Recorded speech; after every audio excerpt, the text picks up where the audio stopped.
Hey everybody, welcome back and thank you again for checking out the channel.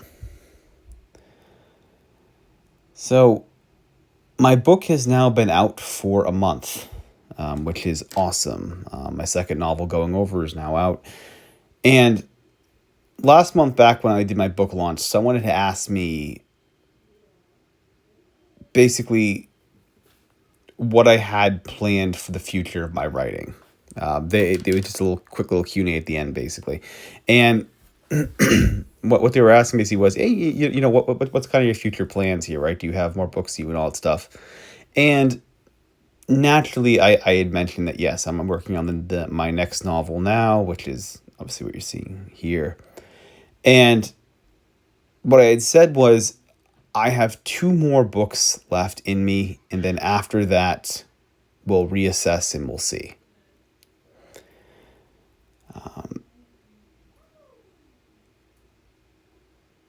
For me, writing is probably going to be something I'm going to be sticking with. Writing is most likely going to be something that I'm not going to stop doing until basically I'm dead. I've I'm serving a murder sentence, right? I'm serving a life sentence here. The writing dies the day my heart stops bleeding, or to be completely frank, the writing stops the day my faculties go. So if I get to 80, 90, whatever, and the dementia is setting in, then yeah, then my writing days are probably over. Or if I get to the point where I think my quality dips a lot, I might stop myself. Or maybe I'll even pull like a JD Salinger or something and spend years writing books and just trunking them and saving them up for one day, maybe 50, 100 years after I'm dead, for someone to come along and grab them. Which, speaking of which, if someone can ever get a copy of those books that JD Salinger wrote, oh my God.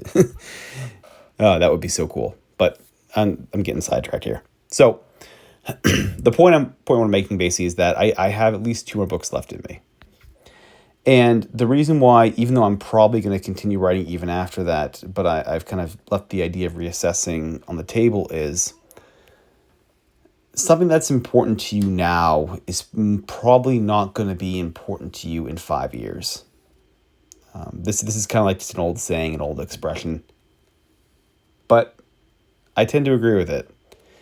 I think for most of your things in life, except for maybe the top 2 or 3 things that you have in your life, if you're enjoying it now, you're probably not going to consider it something you enjoy certainly as much in 5 years or even 10 years. As humans, we grow, we change, we evolve. And part of the reason why I've stuck with writing for the 10 years is because it's one of those things that hasn't. It's been very beneficial for me to know that the writing has not changed. And a lot of people tend to make life decisions based around these things that don't change, these things that don't always last. My day-to-day job is I'm a personal trainer, and one of the things that I have seen that kind of illustrates this point is,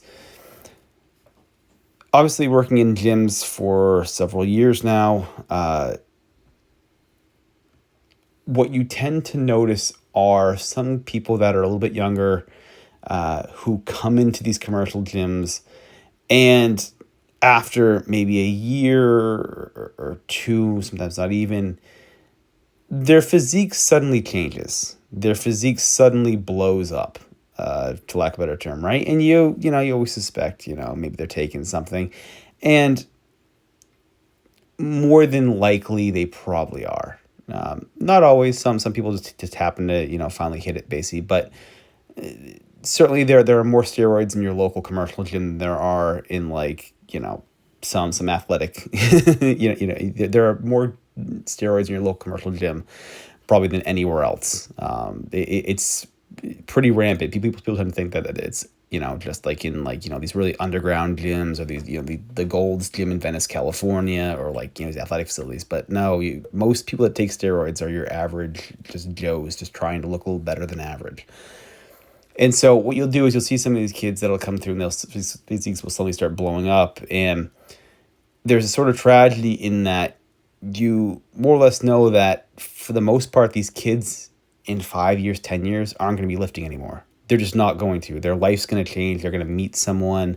They're going to have a kid. Their priorities are going to change, and they may just not. They may fall out of love. You know, exercise can be very repetitive, and there's not always a lot of reward. And there's a lot of parts that can get very, very boring. And so what they're doing is they're sort of shortchanging themselves. They're messing up their hormones very, very young, basically for life, for this short 5 year period where they're not making any money. They're just doing it just for vanity, and it's gone.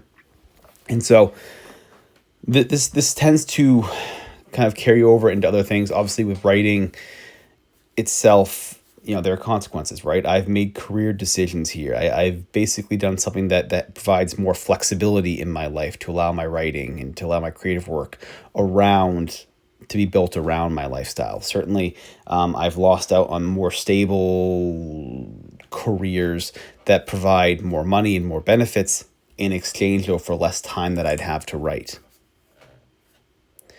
It's a trade-off. And so you have to be very, very careful when you make life decisions around your work and around your dreams and around your passions, because it may not exist in a few years. You just may not care as much about it.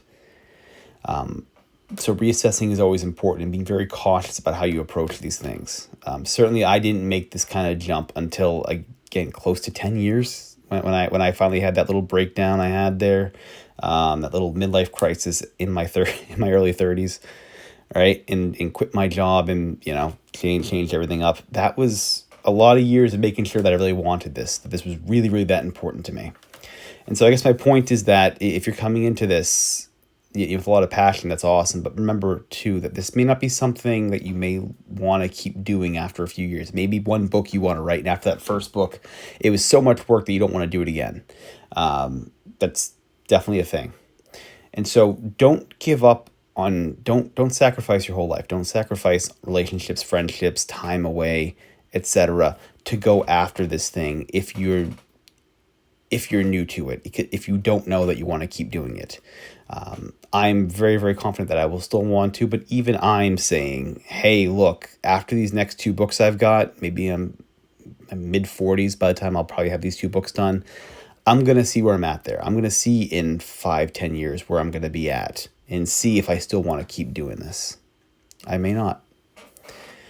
The future is very uncertain. And again, as people, we always are growing. And so don't always sacrifice things in pursuit of dreams and passions that you don't know if you're really going to stick with.